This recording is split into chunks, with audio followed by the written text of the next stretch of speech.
తెలంగాణ ముఖ్యమంత్రి రేవంత్ రెడ్డి పరిస్థితి ఎట్లుందంటే ముందుకు పోతే నొయ్యి వెనక్కి పోతే గొయ్యి అన్నట్టు ఉంది. పాపం చాలా తెలివిగా చేయాలనుకుంటున్నాడు. ఆయనను కాపాడడానికి ఒక ఇద్దరో ముగ్గురో పాపం మైకులు ముందు పట్టుకొని మీడియా ముందుకు వచ్చి మాట్లాడుతున్నారు. కానీ ఏది చేసినా ఆయనకు అపశకునం ఎదురైనట్టే అవుతుంది.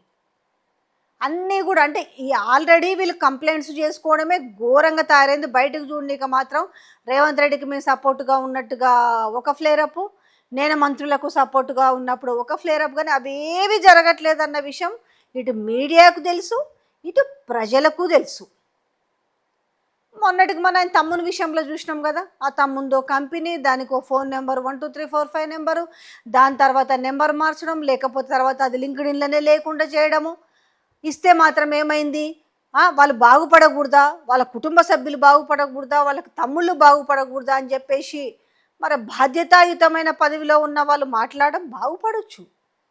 కానీ అప్పనంగా భూములు కొట్టేసి ప్రజల్ని పీడ్చి జలగల్లాగా పీడ్చి రక్తాలని విడిచి వాళ్ళని నడ్డి విరిచి వాళ్ళని రోడ్డు మీదకేసి వీళ్ళు బాగుపడడం కాదు కదా. బాగుపడ్డం అంటే మొత్తం పోయి మంది లాక్కొచ్చుకోవడమా?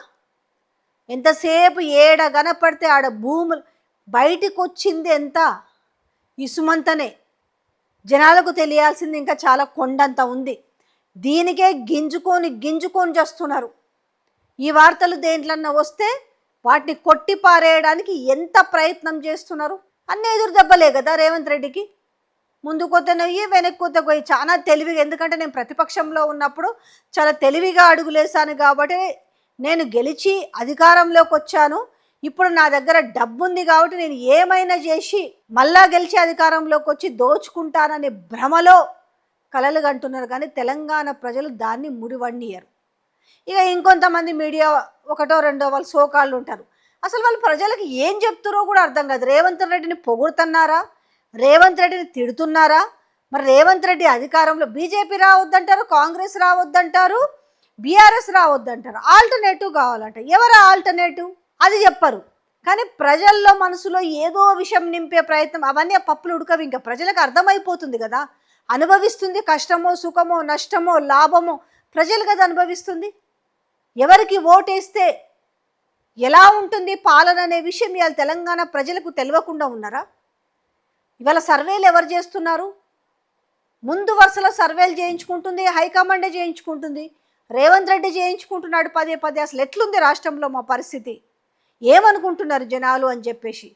ఇప్పుడు చేసేది పావలంత లేదు, కానీ పావల పని చేస్తే ఇవాళ 1000 రూపాయల పబ్లిసిటీ చేసుకుంటున్న వైనం కనపడుతుంది. ఇందిరమ్మ ఇండ్ల గురించి మాట్లాడుకుందాం. హైదరాబాద్లో ఇందిరమ్మ ఇండ్ల గురించి 55,000 ఇప్పటి వరకు చూసుకుంటే ఆల్మోస్ట్ 65-65,000 అప్లికేషన్లు వచ్చినాయి.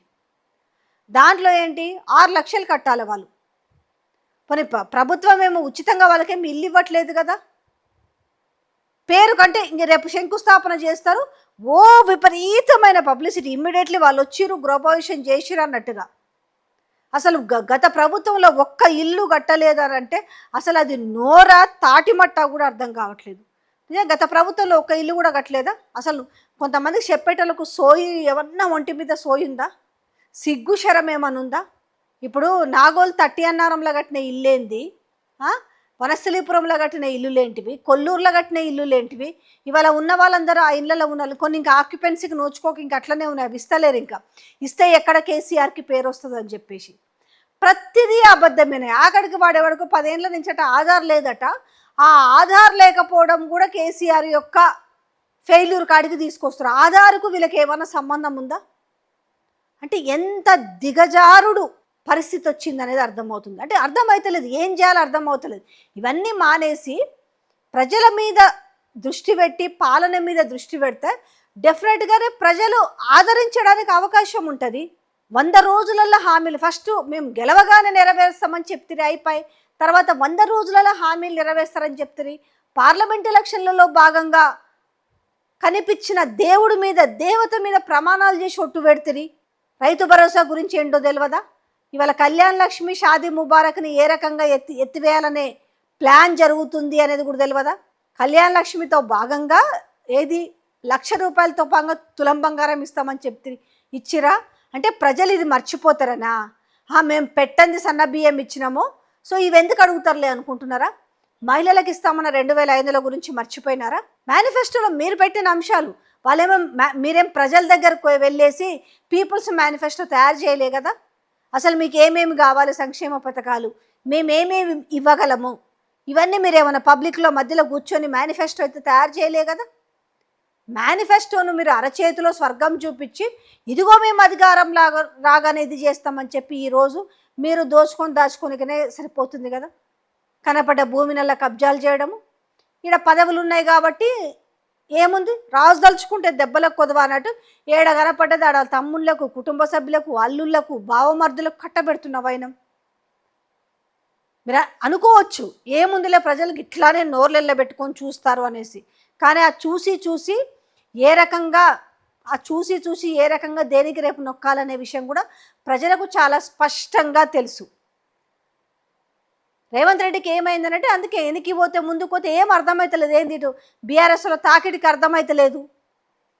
ఒకవైపు హరీష్ రావు, ఒకవైపు కేటీఆర్ ప్రతి స్కామ్ని, ప్రతి స్కీమ్ని, ప్రతి కమిషన్ని బయట పెడుతున్న వైనంలో ఊపిరి సలుపుతలేదు. ఊపిరి సలపక ఏం చేయాలో అర్థం కాక ఆఖరికి ఏ పదవి అని విర్రవీగుతున్నారో ఆ పదవులు శాశ్వతం కావని మీకు కూడా తెలుసు. కాకపోతే ఉన్నంత వరకే మా ప్రతాపం చూపించాలనుకుంటున్నారు. కానీ అది ఏ రకంగా ఉంటే ఉండొచ్చు, ఇంకో 2 ఏళ్ళు మీరు సీఎంగానే ఉండొచ్చు. మీరు 2 ఏళ్ళు మీరే సీఎంగా ఉండాలి కూడా.